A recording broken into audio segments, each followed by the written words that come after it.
যাত্রাপথে রাত হয়ে যাওয়ায় নিরাপত্তার জন্য মানিকগঞ্জ জেনারেল হাসপাতালে আশ্রয় নেওয়া গৃহবধূকে ধর্ষণের অভিযোগ ওঠে 2 আনসার সদস্যের বিরুদ্ধে। ওই ঘটনায় মানিকগঞ্জ সদর থানায় মামলা করা হয়েছে। 12 জানুয়ারি রাতে ভুক্তভোগী গৃহবধূর মা বাদী হয়ে 2 আনসার সদস্যের বিরুদ্ধে মামলা করেন। 13 জানুয়ারি দুপুরে 2 আসামিকে আদালতে পাঠানো হয়েছে।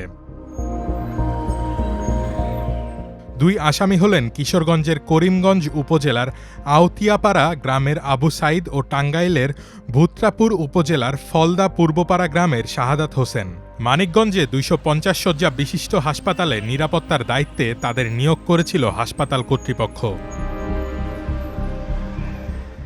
এদিকে গৃহবধূ ধর্ষণের ঘটনায় অভিযুক্ত 2 আনসার সদস্যকে বাহিনী থেকে বরখাস্ত করা হয়েছে বলে জানিয়েছে মানিকগঞ্জের পুলিশ সুপার।